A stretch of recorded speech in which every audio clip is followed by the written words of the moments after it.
Un alto al fuego entre Estados Unidos, Irán e Israel ya está en vigor. Gracias por acompañarnos en esta edición especial de 2 horas de I24 News en inglés. Soy Nicole Sedek, transmitiendo en vivo desde Tel Aviv. Después de casi 40 días de una intensa campaña de bombardeos, Washington y Teherán han acordado un alto al fuego temporal de 2 semanas.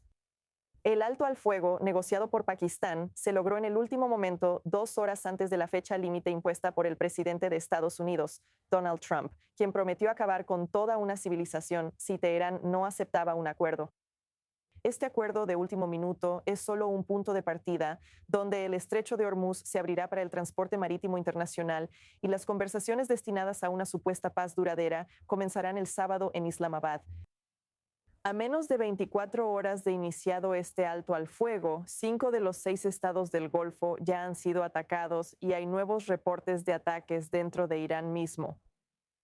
Claramente estamos en terreno inestable. La pregunta esta noche es simple. ¿Es esto un verdadero avance o solo una pausa temporal antes de la próxima escalada?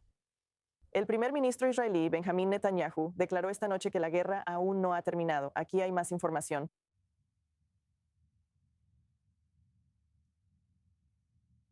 El Estado de Israel logró grandes avances, logros que hasta hace no mucho habrían parecido inimaginables. Irán está más débil que nunca e Israel está más fuerte que nunca. Esta es la conclusión de esta campaña hasta ahora. Permítanme decir que todavía hay objetivos adicionales que debemos alcanzar y los lograremos ya sea mediante un acuerdo o reanudando los combates. Y estamos listos para reanudar los combates en cualquier momento. Nuestro dedo está en el gatillo. La secretaria de prensa de la Casa Blanca, Caroline Leavitt, dio una conferencia hace poco sobre la posición de Estados Unidos antes de las negociaciones con Pakistán este sábado. Escuchen. Los valientes esfuerzos de todos nuestros increíbles militares crearon la máxima ventaja para el presidente de los Estados Unidos, permitiéndole a él y a su equipo de liderazgo participar en negociaciones difíciles durante las últimas semanas. Eso ahora ha abierto la puerta para una solución diplomática y una paz duradera en el Medio Oriente. La máxima presión del presidente y la ventaja creada por el éxito de la Operación Furia Épica llevaron al régimen iraní a solicitar y finalmente aceptar una propuesta de alto el fuego con los Estados Unidos. Irán ya no podía tolerar ser bombardeado ni arriesgarse a lo que vendría después del plazo de las 8 p.m. del presidente Trump anoche. Irán ha aceptado abrir el estrecho de Hormuz y, como dijo el presidente, hemos recibido una propuesta de los iraníes que se ha determinado que es una base viable sobre la cual negociar. Las líneas rojas del presidente, es decir, el fin del enriquecimiento iraní en Irán, no han cambiado. Y la idea de que el presidente Trump alguna vez aceptaría una lista de exigencias de Irán como un acuerdo es completamente absurda. El presidente solo aceptará un acuerdo que sirva a los mejores intereses de los Estados Unidos de América. Y él y su equipo de negociación se enfocarán en este esfuerzo durante las próximas 2 semanas, siempre y cuando el estrecho de Hormuz permanezca abierto sin limitaciones ni retrasos. Comenzamos esta conversación en el estudio con nuestra corresponsal senior de Medio Oriente de I24 News en inglés, Ariel Osran. Ariel, cuando hablamos sobre el estado actual de este alto al fuego, si es que siquiera podemos llamarlo así, ya que todavía se están reportando violaciones a este alto al fuego. Mientras hablamos, están surgiendo nuevas declaraciones del presidente del Parlamento de Irán, Khaliva, afirmando que Estados Unidos está violando este alto al fuego. Las negociaciones no son razonables en este momento. ¿Qué nos puedes compartir? Sí, así que Mohammed Baker Khalifa, señalado por el presidente Trump como el principal interlocutor entre Washington y Teherán, también se espera que encabece el equipo negociador iraní en Islamabad, junto con el ministro de Relaciones Exteriores de Irán, Abbas Araghchi. Hace poco emitió un comunicado en el que señala al menos 3 violaciones de al menos 3 de las cláusulas en la propuesta de alto el fuego de 10 puntos de Irán, la cual Irán afirma que Estados Unidos aceptó completamente. Ahora, antes de llegar al comunicado, tenemos que aclarar eso. Caroline Leavitt, a quien escuchamos hace poco, la portavoz de la Casa Blanca, ella dijo que esta propuesta de 10 puntos de Irán fue tirada a la basura por el presidente Trump. Y solo entonces Irán presentó una lista de demandas más moderada. esa no es la lista que han hecho pública, sino la lista original maximalista. Estas 3 cláusulas son violar el alto el fuego en Líbano, volar drones en el espacio aéreo iraní, así como negar el derecho de Irán a enriquecer uranio, diciendo, cito, en tal situación un alto el fuego bilateral o negociaciones no es razonable. Es decir, según Shalibaf ahora. Pero creo que lo que estamos viendo aquí es que Irán ya no busca un alto el fuego. Eso, ya sabes, pondría fin a los ataques en su contra y tal vez permitiría el libre paso y tránsito por el estrecho de Hormuz. Pero están tratando de aprovechar su posición para convertirse en una nueva potencia regional y sacar ventaja de la nueva realidad estratégica que surgió después de que tomaron el control del estrecho de Hormuz como su opción nuclear. Ya no estamos hablando tanto de la amenaza nuclear, sino más bien de la amenaza económica, y han logrado aprovechar su posición geográfica junto a la entrada del estrecho de Hormuz para realmente maximizar su posición mientras amenazan a los países del Golfo. Estamos viendo a un Irán envalentonado, un Irán radicalizado, que incluso antes de sus supuestas violaciones de su propio plan de 10 puntos ya lo ignoraba, según la Casa Blanca. Parece que están muy decididos a que ya no buscan solo el fin de la guerra, sino aprovechar su posición para convertirse en una nueva potencia regional. Muy bien, Arielle, también quiero dar paso a otra conversación aquí en el estudio. Nos acompaña Michael Pregent, consultor de política exterior y seguridad nacional, así como exoficial de inteligencia que se une a nosotros desde Washington. Michael, incluso mientras hablamos sobre si este alto al fuego se mantendrá o no, veámoslo desde un punto de vista militar, porque ¿cómo quedan las cosas con este alto al fuego? ¿La capacidad militar de Irán realmente se ha visto degradada de manera significativa? Ha sido degradada, pero todavía existe. Y lo estamos viendo ahora con algunas de estas células dispersas de la Guardia Revolucionaria lanzando drones y cohetes. Y la administración les va a dar ese margen de 24 a 48 horas para que se detengan. Si no se detiene, estamos listos. Y el presidente puede decir, ya sabes, lo intentamos, ellos violaron el alto al fuego y vamos a reanudar las operaciones. Y vamos a negociar desde una posición de mayor fuerza que la que da este alto al fuego actual. En este momento, este alto al fuego durará mientras Trump tolere las violaciones al mismo. Y estamos viendo a Irán, como dice tu invitado, intentar fortalecer su posición. Creo que en realidad están debilitando su posición con el presidente. Cuanto más lo pongan a prueba, cuanto más lo violen, más probable es que él diga, oye, le dimos una oportunidad y vamos a reanudar las operaciones. Entonces, ¿por qué ponerlo a prueba en absoluto? ¿Por qué los iraníes están tratando de poner al presidente de Estados Unidos en esta posición donde podría cancelar las negociaciones en cualquier momento? Bueno, las fuerzas estadounidenses aún no están en sus posiciones. Así que esto da una oportunidad para que bajen los precios del gas, para que el mercado del petróleo se reajuste, para que más fuerzas estadounidenses se desplacen al territorio y tomen la isla de Kark si alguna vez es necesario ir en esa dirección. Pero lo que no creo que suceda es que Irán pueda controlar el estrecho de Hormuz durante la presidencia de Trump.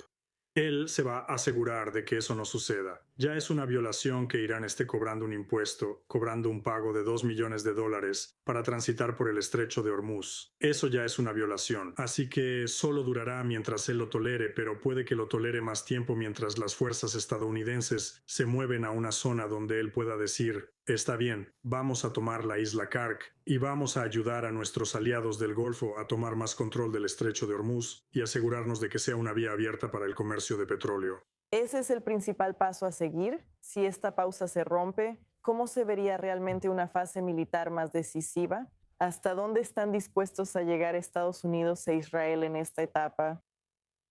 Bueno, ya sabes, algunas de las peticiones, si vemos los 10 puntos, vamos a insistir en que los grupos aliados ya no reciban financiamiento.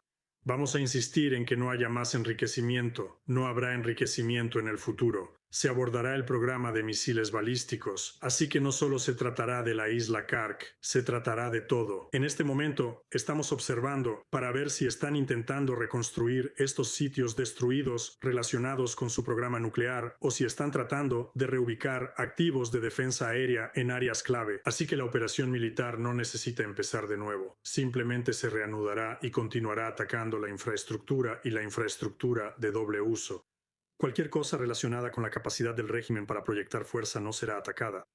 Michael Purgent, es un gusto tenerte con nosotras en I-24 News en inglés, como siempre. Gracias por acompañarnos esta noche. Gracias. Bueno, nos acompaña en el estudio para hablar más sobre el tema la doctora Meir Shabadamfar, especialista en Irán en la Universidad Reichman. Doctora Shabadamfar, en cuanto a la decisión de Irán de aceptar este alto al fuego temporal que ahora está sobre la mesa, lo que podría llevar a futuras negociaciones que podrían comenzar este fin de semana, el sábado, ¿Irán estaba contra la pared para aceptar este acuerdo? ¿O es esta la supuesta victoria que el régimen está presentando? Es cosa de China. Creo que fue la presión china más que nada lo que llevó a los iraníes a la mesa de negociaciones. Esta decisión no fue fácil para Irán al negociar con Estados Unidos. Generaron enormes expectativas dentro del país, diciendo que no hablarían directamente con los estadounidenses. Ante todo, si lo hacemos, ellos tendrán que pagarnos compensaciones. Tendrán que aceptar nuestras demandas respecto al control del estrecho de Hormuz. Tendrán que aceptar irse finalmente. Todo este tipo de cosas y ahora de repente que Irán diga no, estamos dispuestos a hablar con los estadounidenses.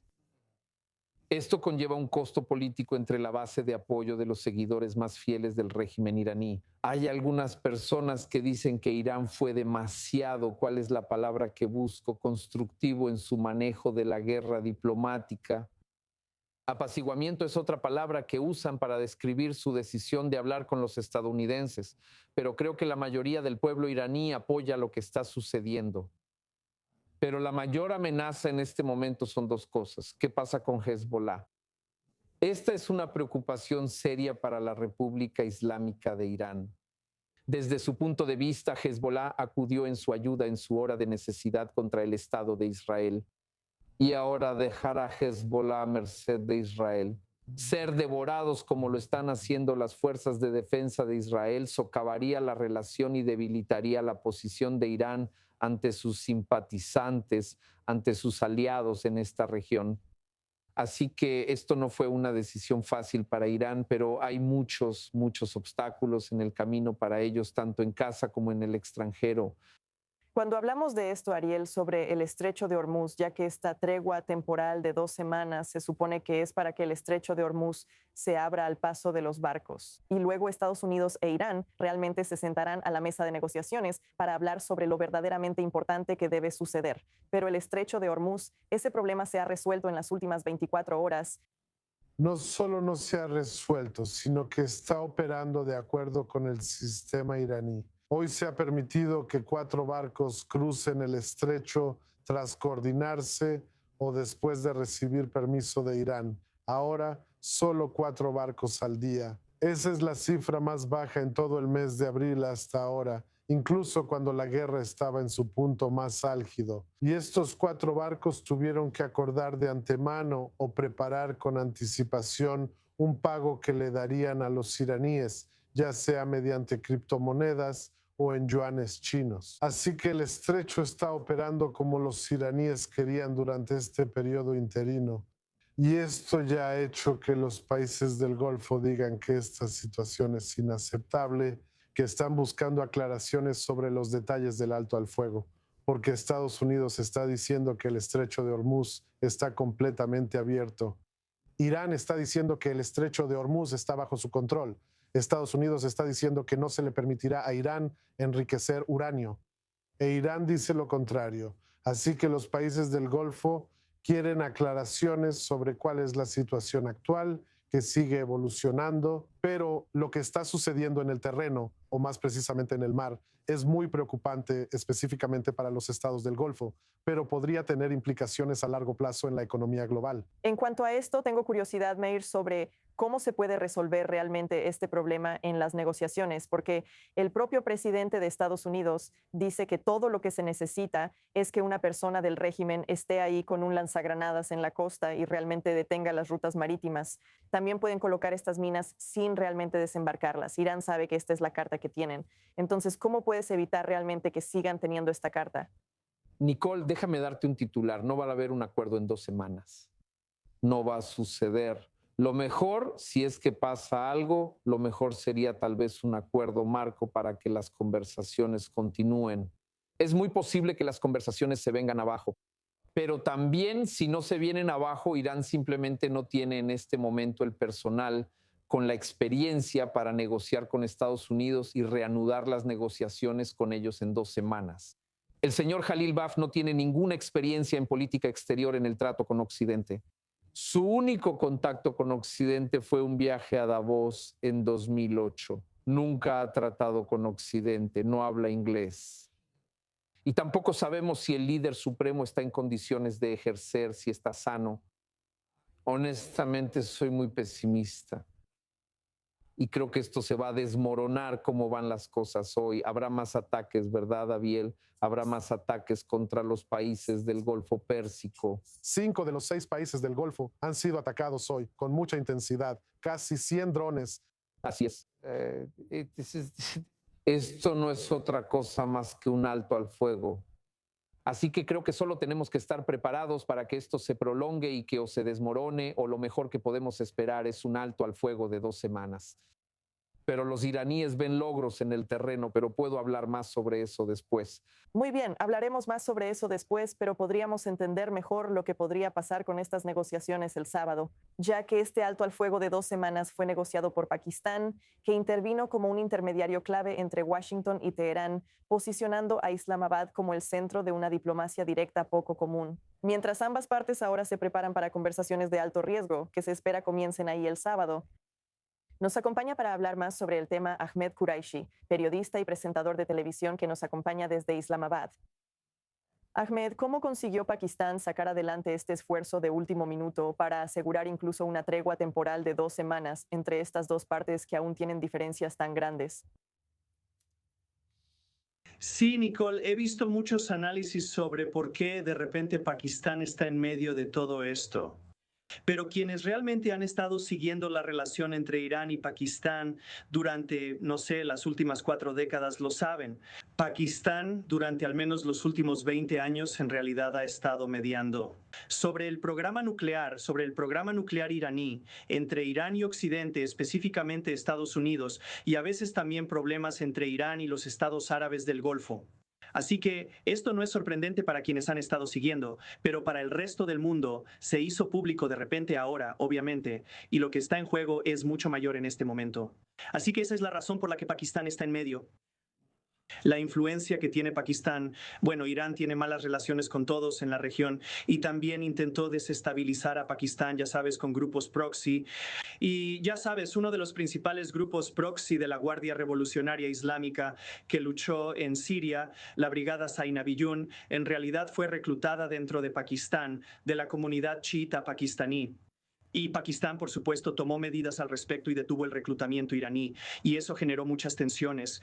Hace apenas un par de años, la Guardia Revolucionaria Islámica disparó misiles dentro de Pakistán y Pakistán respondió enviando aviones de combate para bombardear dentro de Irán. Así que la relación no ha sido la mejor, ya sabes, no han sido los mejores vecinos después de 1979, pero siempre mantuvieron un canal de comunicación y eso está resultando muy útil ahora en estas conversaciones. Con estas conversaciones que se espera que comiencen el sábado en Islamabad, ¿qué exactamente podemos esperar? Hablas de lo que Pakistán puede ofrecer a ambas partes, pero ¿cómo puede Islamabad demostrar ser un mediador exitoso entre estos dos países cuando todavía existen diferencias tan grandes?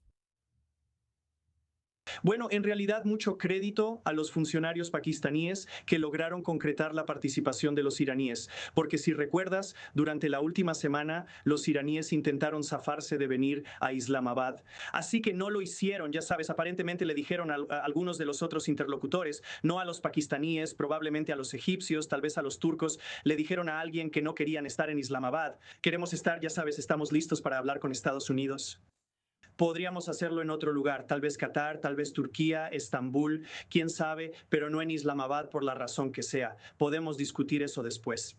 Pero los pakistaníes pudieron acorralar a los iraníes y hacer que al menos aceptaran venir, y todavía están tratando de zafarse. Y como tu invitado lo describió muy acertadamente, ¿cómo están cumpliendo, más o menos por así decirlo, con un alto al fuego que en realidad no es un alto al fuego? Todavía están atacando a los estados árabes del Golfo, están haciendo otras cosas también.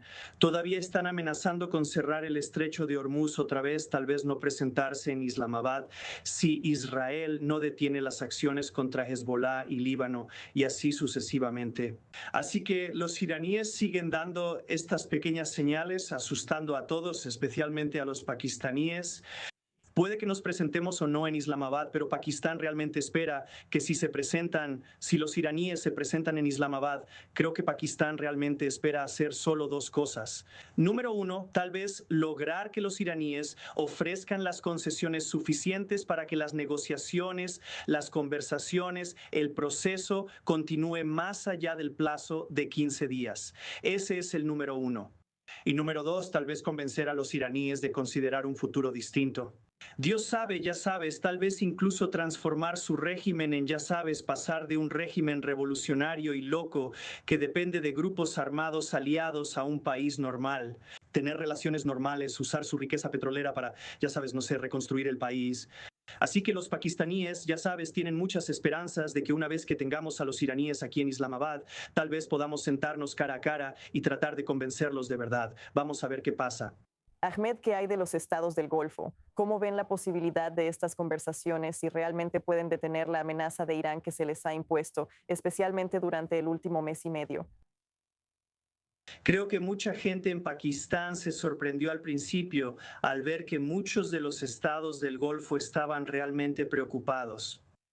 Y seré muy diplomático, ya sabes, al usar el término preocupados. No usaré una palabra más dura. Algunos estaban muy preocupados por estas conversaciones en Islamabad, así que creo que los funcionarios pakistaníes tuvieron que acercarse en privado a los estados árabes del Golfo y decir, ¿saben qué? Ustedes formarán parte de cualquier acuerdo. No puede haber un acuerdo con Irán sin que ustedes, estados árabes del Golfo, realmente vean atendidos sus intereses, sean cuales sean sus quejas. Así que creo que los estados árabes del Golfo están observando muy de cerca, están animando a los pakistaníes, también están diciendo, ¿saben qué? Formaremos parte de cualquier acuerdo que ustedes, pakistaníes, negocien entre Irán y Estados Unidos. No podemos quedar fuera. Hemos sufrido lo suficiente durante 47 años, hemos sufrido las consecuencias de este régimen desde 1980, así que necesitamos estar incluidos en cualquier acuerdo. Así que realmente es un tipo de diplomacia muy difícil la que están llevando a cabo los pakistaníes. Los árabes del Golfo están observando muy de cerca y veamos qué sucede. Bueno, sin duda todos estaremos atentos este fin de semana también. Ahmed Qureshi, es un placer tenerte con nosotros hoy en I-24 News English. Gracias. Sí, regresando aquí, doctora Meyer. Mira, estamos hablando, esta guerra fue como un terremoto en Medio Oriente. Y después de los terremotos, si ves el mapa físico de donde sea que hubo un terremoto, hay nuevas fallas en la topografía y ahora hay nuevas fallas en esta región. Nicole, hoy en día hay países. Hoy en día hay más países que consideran las políticas de la República Islámica de Irán como una amenaza existencial para ellos que nunca antes. Esto nunca había sucedido antes. Esto nunca había sucedido antes. Mira la cantidad de veces que alguien va a tener la cantidad de misiles que fueron lanzados sobre Doha, Abu Dhabi y Dubái. Incluso Mascate, incluso los omaníes no se libraron. Por supuesto, los pobres kuwaitíes. Estamos presenciando un terremoto geopolítico en esta región. Hay países en esta región que están más alineados con Israel en lo que respecta a Irán que nunca antes. Y este es el reto para los pakistaníes. Los pakistaníes, ellos tienen que asegurarse de que por un lado sean buenos mediadores, pero por otro lado no deben permitir que la mediación dañe su reputación. Solo quiero decir, habla sobre la estrategia de Irán al causar este terremoto en la región. ¿Le salió el tiro por la culata o aún así permitió que el régimen saliera intacto al final de esta guerra? Bueno, quien haya dicho que este régimen va a caer, ¿Sabes? Estaban equivocados. Primero que nada, según los informes de la prensa, el Mossad nunca dijo que este régimen iba a caer de un solo golpe. Fue el primer ministro Netanyahu, creo, quien dio ese mensaje a los estadounidenses. Nadie piensa que van a derrocar el régimen desde el aire. Pero el régimen iraní tenemos que esperar a ver, Nicole. Iré al grano por cuestión de tiempo. La prueba está en los hechos. Veamos qué acuerdo hay, cuál es el statu quo respecto al control sobre Hormuz, el programa nuclear de Irán, las reservas de 450 kilogramos. Pondré eso en la casilla mínima. Entonces lo pondré, ojalá, para nosotros en Israel. Además, Israel es el programa de misiles y las milicias proiraníes. Nicole, no soy muy optimista de que vayamos a conseguir eso. Te seré honesto, basado en la experiencia, no soy muy optimista. Creo que muchas personas en Israel comparten ese pesimismo en este momento, doctora Yavadanfar. Vamos a hablar más sobre esto después de una breve pausa. Caballeros, quédense conmigo aquí en el estudio. Vamos a una pausa muy breve aquí en I24 News, pero cuando regresemos tendremos muchos más ángulos de este alto al fuego actual para discutir, incluyendo lo que significa en el Frente Norte. Mientras continúan los disparos, Israel está realizando una de las mayores oleadas de ataques contra Hezbollah desde que comenzó esta renovada lucha. Todas las actualizaciones sobre ese frente después de una breve pausa aquí en I24 News en inglés.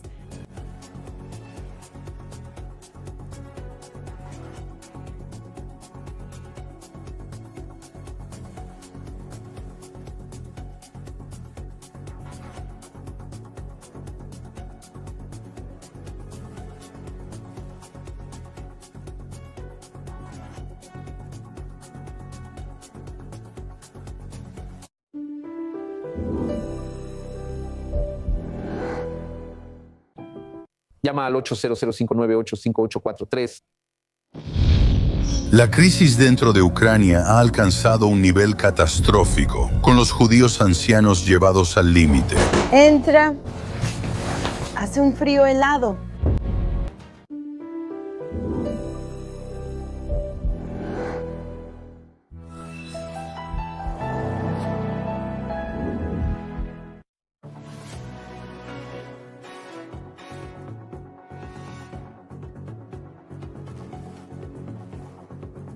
Gracias por quedarse con nosotros aquí en I24 Noticias. El alto al fuego en Irán no está afectando la lucha de Israel contra Hezbollah, la milicia aliada de Irán. Las fuerzas de defensa de Israel anunciaron que un soldado israelí murió durante enfrentamientos con hombres armados de Hezbollah en el sur del Líbano ayer. El sargento de Estado Mayor Tovil Yosef Lifshitz, de 20 años de la Brigada Golani. Esto mientras las fuerzas de defensa de Israel anuncian la ola de ataques más fuerte contra Hezbollah desde que comenzaron los nuevos enfrentamientos, alcanzando 100 sitios en solo 10 minutos. Aquí hay más del ministro de Defensa de Israel, Israel Katz. Queremos que Naim Qasem sepa que Hezbollah pagará un precio muy alto por atacar a Israel en nombre de Irán. Y hoy dimos otro paso para cumplir esa promesa.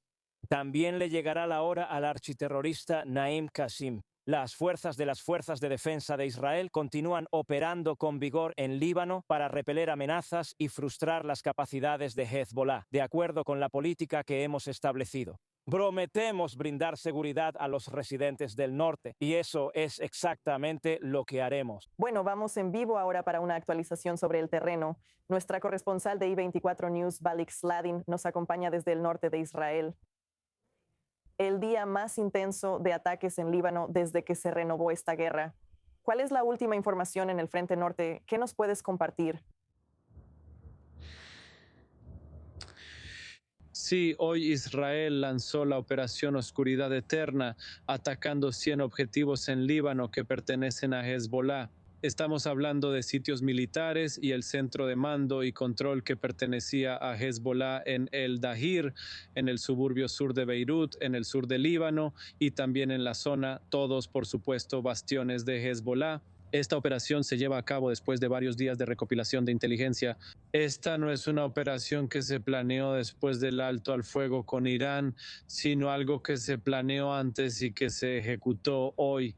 El objetivo, por supuesto, es debilitar la capacidad de Hezbollah para llevar a cabo ataques contra los soldados israelíes en el sur del Líbano y también los ataques con cohetes y drones contra las ciudades del norte de Israel. Así que esto es lo más reciente sobre lo que está sucediendo en Líbano.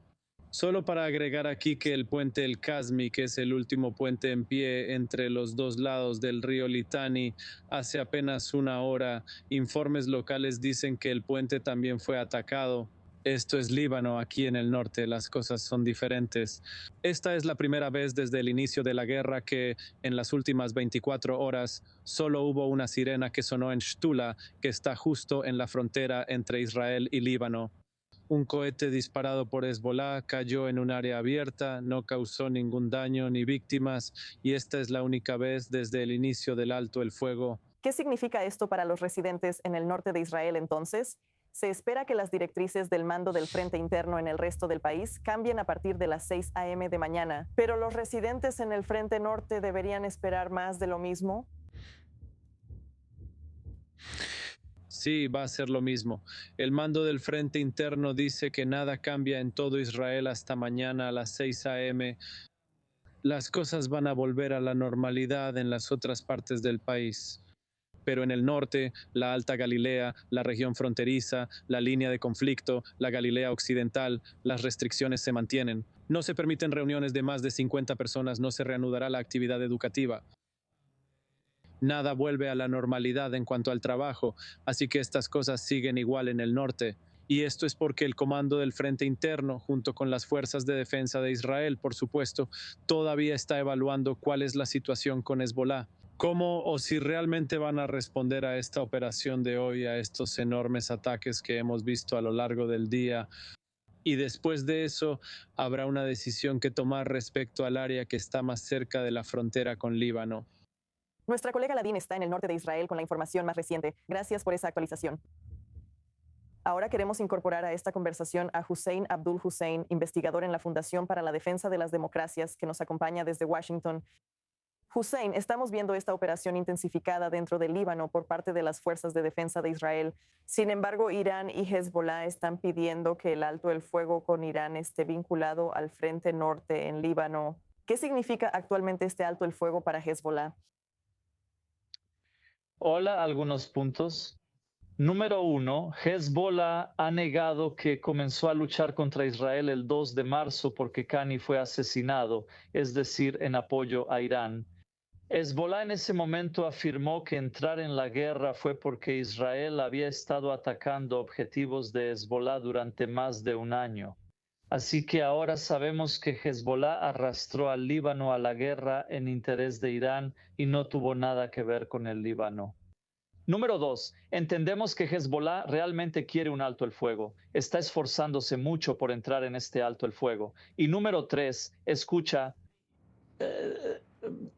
Las milicias en Líbano, las milicias armadas en Líbano, han estado lanzando ataques contra Israel desde 1961, 1969. Eso es 10 años antes de que la República Islámica siquiera existiera. Así que este conflicto no está de ninguna manera conectado con Irán, incluso si Irán intenta aprovecharlo y chantajear a Israel, armando y apoyando a Hezbollah. Entonces, con esta agitación interna y estas milicias armadas dentro del Líbano, ¿cómo está impactando esto al gobierno libanés y qué les gustaría ver en su país? La pregunta.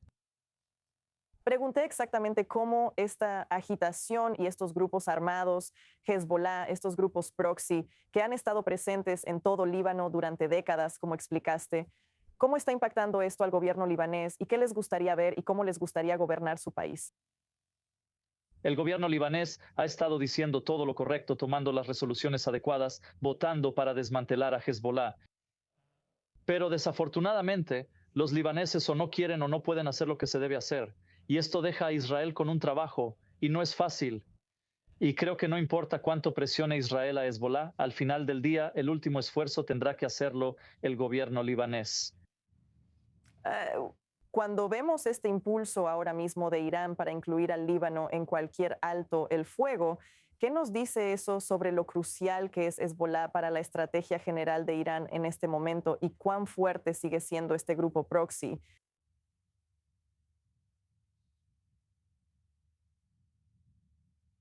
Hussein Abdul Hussein, creo que estamos teniendo algunas dificultades técnicas y creo que lo hemos perdido. Así que quiero continuar esta conversación aquí en el estudio, todavía con Ariel Osran y la doctora Maya Javadanfar. Doctora Javadanfar, la estrategia de Irán de utilizar grupos aliados en las últimas décadas en todo el Medio Oriente, ¿estamos viendo que eso está llegando a su fin? ¿O seguimos viendo, aunque sean extensiones más débiles de los tentáculos del pulpo que todavía siguen intactas? Vamos a echarle un vistazo a esto. Microsoft Windows, su función es hacer funcionar tu laptop, tu computadora. Los grupos aliados de Irán, su función es evitar que la guerra ocurra dentro del territorio de Irán. ¿Está funcionando? No, no está funcionando. Acabamos de ver por segunda vez que la guerra ha sido llevada al territorio de Irán. Los grupos aliados de Irán fallaron en su trabajo. Una de las razones por las que Hezbollah fue desatado contra Israel en la guerra actual fue para reducir el número de ataques contra Irán y dirigirlos hacia Hezbollah. Esto no sucedió, no está funcionando. Ya dejó de funcionar hace mucho tiempo. Pero soy muy escéptico respecto a si el régimen iraní va a cambiar sus políticas por razones internas. Hay personas dentro del núcleo del Estado. Estas son las personas más radicales alrededor del régimen que lo apoyan, que tienen un interés económico y político interno para mantener a estos grupos en funcionamiento. Aunque no estén cumpliendo su tarea más importante de mantener la guerra lejos del territorio iraní y en cambio tenerla en su propio territorio. Así que sí, la política ha fracasado, pero no, Irán no va a dejar de apoyarlos. Pero creo que después de una guerra tan devastadora para la economía de Irán, les va a ser más difícil conseguir el dinero para apoyar a estos grupos. Y creo que una de las razones por las que Irán quiere que dejemos de atacar a Hezbollah ahora es que mañana serán los iraníes quienes tendrán que pagar por todos estos edificios destruidos y ya no tienen el dinero como antes. Una parte muy importante en esto, quiero darle la palabra a Hussein, quien ya se ha unido a nosotros, creo que ya lo tenemos reconectado. Hussein, cuando hablamos del golpe económico que ha recibido Irán a lo largo de esta guerra, si Hezbollah queda desconectado de su patrocinador del terrorismo, Irán, ¿cuánto tiempo más podrá Hezbollah mantener sus operaciones dentro del Líbano? Hezbollah ya estaba en desventaja incluso antes de que estallara la guerra. No pudo reconstruir los vecindarios de sus simpatizantes chiitas. Su red de bienestar social se había quedado sin financiamiento y se estaba debilitando. Y hay muchas personas que están en la nómina de Hezbollah o que reciben atención médica de Hezbollah que no han estado recibiendo ningún cuidado ni ningún apoyo. Así que incluso antes de la guerra, las cosas ya eran difíciles para Hezbollah y sus simpatizantes en el aspecto financiero en Líbano. Ahora, después de la guerra, ya que esperamos que el Golfo realmente aísle a Irán, y esto reduce gran parte del dinero ilícito de Irán que solía llegar a manos del régimen. Eso está presionando aún más a Teherán, lo que hace que el dinero disponible para Hezbollah sea aún menor. Así que diría que este es probablemente el punto más débil para Hezbollah, tanto militar como financieramente. Hussein Abdul Hussein, gracias por volver a conectarte y estar con nosotros aquí en I24 News English. Lo apreciamos. Gracias.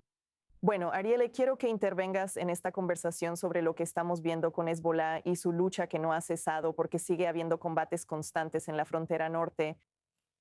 Sí, mira, primero que nada, cuando Hezbollah comenzó a atacar a Israel y a sus comunidades en la frontera norte, les tomó algunos días agarrar ritmo, pero una vez que alcanzaron un ritmo de 65 ataques en promedio, principalmente contra las fuerzas israelíes en el sur del Líbano, pero también al menos 2 docenas al día contra comunidades en la frontera norte, hubo mucha sorpresa en Israel. ¿Cómo es que Hezbollah, cómo está logrando mantener una intensidad tan alta de ataques contra Israel después de casi 3 años de ataques continuos por parte de Israel?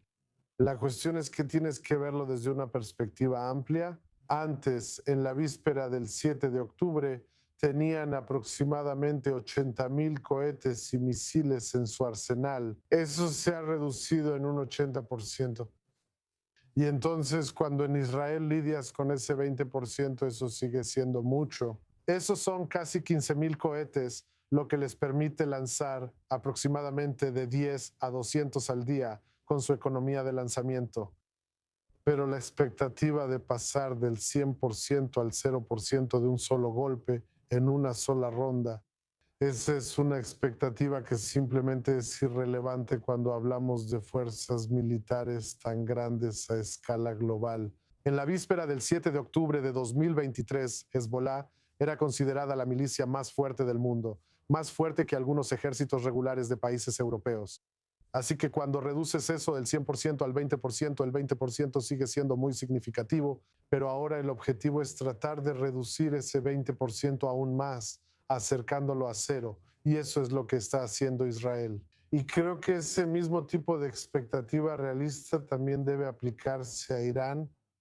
La expectativa de que después de la guerra de 12 días, después de los golpes significativos y la degradación de sus capacidades, todavía logran lanzar misiles a Israel 10 andanadas al día. Sí, eso es significativo, pero estamos hablando de 1 o 2 misiles por andanada en comparación con 150 misiles por andanada que vimos en 2 ocasiones en 2024. Y así Israel continúa degradando gradualmente las capacidades de sus adversarios. Y aquí con Hezbollah es vehementemente en contra de vincular un alto el fuego en Irán con un alto el fuego. El Líbano quiere maximizar sus logros sobre Hezbollah para seguir degradando la amenaza hasta que llegue a un umbral en el que será el esfuerzo diplomático el que se haga cargo y dar el golpe final a Hezbollah como amenaza militar contra Israel. Muy bien, Ariel, gracias por esa actualización. Quiero mencionar algunas reacciones internacionales que hemos visto ante este alto al fuego, específicamente una de Rusia. Rusia dice que da la bienvenida al alto al fuego de 2 semanas entre Estados Unidos e Irán y espera que esto pueda volver a centrar la atención en Ucrania. El Kremlin dice que Moscú ahora espera que Washington tenga más tiempo y espacio para reanudar las conversaciones de paz a 3 bandas con Kiev. Esas negociaciones que se llevaron a cabo anteriormente en Estambul, Abu Dhabi y Ginebra, en su mayoría se han estancado, ya que la guerra en Ucrania ya está entrando en su 5º año. Nos acompaña para hablar más sobre el tema Ana Bortovskaya, investigadora principal en el Instituto de Washington para la Política del Cercano Oriente. Ana, Rusia está dando la bienvenida a este alto al fuego. ¿Qué nos dice eso sobre las prioridades de Moscú en este momento? Gracias por invitarme y como siempre es un gusto estar en tu programa. El hecho de que Pakistán haya sido quien mediara el alto al fuego nos dice algo sobre dónde estamos hoy y nos dice algo sobre la reacción de Rusia y los intereses de Rusia. Pakistán es un aliado importante de Estados Unidos, pero también es aliado de Rusia. Y la realidad es que la relación de Rusia con Pakistán ha mejorado después de que Rusia invadió Ucrania y específicamente en el último año, especialmente en el último año. Así que el hecho de que Pakistán fuera un país que negoció un alto al fuego desde la perspectiva de Rusia, francamente, es algo bueno. Entonces, ¿esta pausa en el conflicto con Irán realmente beneficia a Rusia al aliviar la presión sobre su aliado Teherán mientras le da a Moscú más espacio diplomático respecto a Ucrania? ¿Cómo le afecta esto? Bueno, desde la perspectiva rusa, los acontecimientos que están ocurriendo en este momento no están desalineados con los objetivos geopolíticos más amplios de Rusia. De hecho, todavía están alineados. Y eso es que Rusia todavía quiere ver un orden mundial fundamentalmente diferente. Es decir, ya sabes, los rusos hablan de lo que llaman un mundo policéntrico o multipolar, lo que significa que simplemente quieren ver la influencia estadounidense en el escenario global reducida.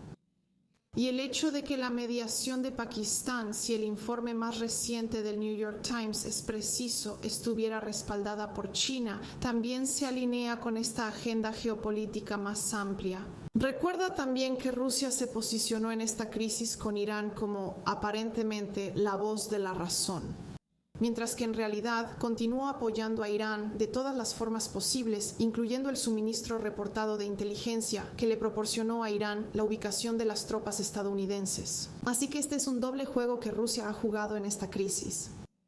Y cuando se trata de este interés geopolítico más amplio de lo que Rusia, de cómo Rusia quiere posicionarse, de lo que Rusia quiere lograr, seguimos estando en el mismo lugar en el que estábamos antes de que comenzara esta crisis. ¿Rusia realmente está interesada en reiniciar las conversaciones de paz con Ucrania? ¿O esto es más bien una estrategia para ganar tiempo e intentar cambiar la narrativa diplomática a su favor? Rusia no está interesada en una paz genuina. Hemos visto esto, de hecho, desde el 17 de marzo Rusia ha intensificado significativamente sus ataques contra Ucrania. Básicamente Rusia comenzó una contraofensiva. Y esto es parte de un patrón muy predecible de cómo se comporta Rusia. Solo fingen interés en la diplomacia. En respuesta a tu pregunta, dicen que están comprometidos con la paz mientras continúan con sus ataques. Así que no ha habido ninguna señal en lo que respecta a las acciones de los rusos de que estén comprometidos con una paz genuina. Lo que quieren es la rendición de Ucrania, y eso sigue siendo así hasta el día de hoy. Ana Borjovskaya, una perspectiva muy interesante para compartir mientras hablamos de este alto al fuego. Gracias por acompañarnos en I24 News English. Gracias por invitarme. Regresando aquí al estudio, doctor Javed Anfar, mientras hablamos sobre la reacción que estamos viendo internacionalmente desde Rusia, hablemos también de la reacción que estamos viendo dentro de Irán. ¿Cómo están viendo los iraníes las noticias sobre este alto al fuego? Bueno, para el pueblo de Irán es difícil saberlo porque no hay internet. Ya llevan 40 días sin internet. Ese es el título de un libro, 40 días sin internet. Algunos padres desearían eso para sus hijos, pero ese es otro tema. Creo que el pueblo de Irán probablemente está feliz de que la guerra haya terminado y está descontento de que el régimen siga gobernándolos. Están contentos de que las ciudades ya no vayan a ser bombardeadas, pero están descontentos porque ahora tienen que lidiar con una economía que ha sido arruinada. Y las personas que están a cargo de eso son tan incapaces e incompetentes como antes. Y Nicole, podemos ver que esto no es el final. Este es el final de, ya sabes, este es el comienzo del final de un capítulo. Y pronto podríamos ver en 6 meses o en un año otra serie de protestas en Irán, porque el tema clave es la economía y el régimen. No veo que realmente pueda abordar el problema de la inflación. Digamos que por milagro hay un acuerdo y se eliminan todas las sanciones. Todos pueden hacer negocios en Irak. ¿La gente de Irán va a sentir el efecto derrame? Muy poco, porque hay muchos operadores corruptos del régimen que controlan la economía y eso hará difícil que la población sienta los beneficios. Así que creo que es posible que haya otra serie de manifestaciones dentro de 6 meses a un año, con o sin un acuerdo. Muy bien, sin duda es algo que tendremos que seguir monitoreando si es que empezamos a recibir información de Irán. Mientras tanto, hay buenas noticias desde Israel. El aeropuerto Ben Gurion de Israel ya se está preparando para aumentar sus operaciones tras este alto al fuego y se espera que el tráfico de pasajeros aumente en los próximos días. Los vuelos se reanudarán gradualmente a medida que las autoridades relajen las restricciones y aumenten la capacidad, hasta 120 pasajeros en rutas hacia Europa. Por ahora, solo las aerolíneas israelíes están operando, mientras que las aerolíneas extranjeras están esperando la aprobación para regresar. Para la información más reciente, nos enlazamos con nuestra corresponsal de I24 Noticias, Joe Brown. Jo, ¿qué significa esto realmente para los israelíes que entran y salen del país? ¿Cuánto tiempo falta para que este retraso en el aeropuerto Ben Gurion pueda resolverse? Bueno, creo que lo mencionaste con las aerolíneas extranjeras, el hecho de que están esperando para ver si este alto al fuego va a durar. Y como hemos estado hablando durante toda la noche, ahora mismo parece un poco inestable. Así que toda la esperanza recae en las 3 principales aerolíneas israelíes. Estas son el Al, Isra'a y Arkea. El Al originalmente había suspendido todos los vuelos hasta el 18 de abril, solo realizando vuelos de rescate y repatriación. Pero acaban de emitir un comunicado en la última hora diciendo que están buscando reprogramar más vuelos tanto de entrada como de salida del país, no solo para ciudadanos israelíes, sino también para extranjeros. Así que eso es beneficioso. En cuanto a Israel y Arkea, han dicho que buscan aumentar el número de pasajeros y la cantidad de vuelos programados. Y estas son 2 cosas importantes, pero podrían suceder a diferentes ritmos porque la razón por la que ha habido límites en los vuelos y pasajeros que llegan y salen del aeropuerto Ben Gurion es por varias razones. Primero que nada, obviamente existe la posibilidad de que los vuelos puedan ser derribados por misiles balísticos, ya sea intencionalmente o por accidente. Al mismo tiempo, hay un problema con la cantidad de personas en tierra. Si suena una sirena, y considerando que el aeropuerto Ben Gurion es un objetivo principal de Irán, si suena una sirena van a estar en la pista sin ningún lugar donde refugiarse, sin un refugio fortificado. Así que eso básicamente convierte a estos pasajeros en blancos fáciles. Eso afecta a la cantidad de pasajeros que están saliendo del país. Pero buscan aumentar eso porque estos problemas no surgirán si el alto al fuego se mantiene. La palabra clave es sí. Pero en cuanto a los vuelos programados que entran y salen del país, eso es un poco más complicado porque hay un problema de capacidad en el aeropuerto Ben Gurión, ya que no solo hay vuelos de pasajeros en este momento como normalmente debería ser. En este momento, el aeropuerto Ben Gurión alberga un puñado de aviones militares estadounidenses, predominantemente aviones cisterna de reabastecimiento. Así que esos aviones seguirán ahí y tendrán que encontrar otra manera de hacer llegar esos vuelos si quieren aumentar el número de vuelos que salen y entran al país. Una alternativa es usar el aeropuerto Ramón en el sur de Israel, en Eilat. Hay un problema con los otros aeropuertos en Israel, el otro aeropuerto internacional en Haifa, ya que todavía está bajo algunas de las restricciones del Comando del Frente Interno de las Fuerzas de Defensa de Israel que se actualizaron hoy. Así que todavía hay algunas señales positivas para las personas que buscan entrar y salir de Israel. Los vuelos hacia Israel han operado a plena capacidad desde hace algún tiempo. Y parece que siempre y cuando el alto al fuego se mantenga, lo cual como hemos visto puede que no sea el caso, entonces podemos esperar que haya más actividad saliendo del aeropuerto Ben Gurión.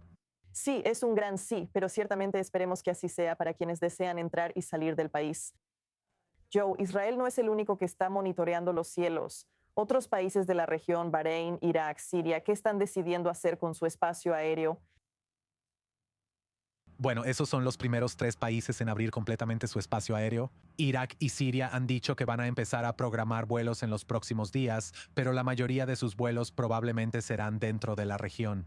Como no va a haber muchas personas que quieran entrar a esos países desde el extranjero, ya sea que el alto al fuego se mantenga o no, puede que todavía no esté a plena capacidad, pero han dicho que el espacio aéreo va a empezar a abrirse y eso será beneficioso para los vuelos en tránsito. Principalmente han estado volando sobre Arabia Saudita, donde ha habido un espacio seguro, un corredor para que los vuelos puedan pasar, especialmente aquellos que vienen de los Emiratos Árabes Unidos o de Qatar, ambos han sido atacados. Especialmente el aeropuerto en los Emiratos Árabes Unidos ha sido un objetivo principal de Irán.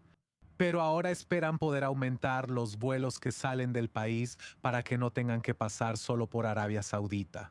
Pueden viajar por diferentes lugares y esto será beneficioso para el sector turístico, especialmente para los Emiratos Árabes Unidos, que dependen mucho de él. Eso es definitivamente algo que tendremos que esperar y ver y seguir monitoreando esos cielos. Joe Brown, corresponsal de la edición en inglés de I24 News, gracias por esa actualización. Bueno, otra actualización rápida sobre la flexibilización de las directrices del Comando del Frente Interno a partir de mañana a las 6 de la mañana. La policía israelí también dice que los sitios sagrados en Jerusalén volverán a abrir para los fieles y visitantes a partir de mañana, después de la Semana Santa Cristiana y las fiestas de Pascua y la festividad judía de Pesaj que terminó esta noche, con muchos marroquíes celebrando Mamuna en todo el país también. Así que buenas noticias para quienes están en la ciudad sagrada de Jerusalén. Vamos a una breve pausa ahora en I24 News en inglés, pero sí quiero agradecer al Dr. Meir Javedampar por acompañarnos en el estudio para darnos el análisis más reciente sobre Irán y este frágil alto al fuego del que seguimos hablando. Así que gracias por estar con nosotros en el estudio. Ariel, quédate conmigo la próxima hora. Tenemos mucho más de qué hablar. Vamos a una pausa muy breve aquí en I24 News, pero habrá muchas actualizaciones. No se vayan.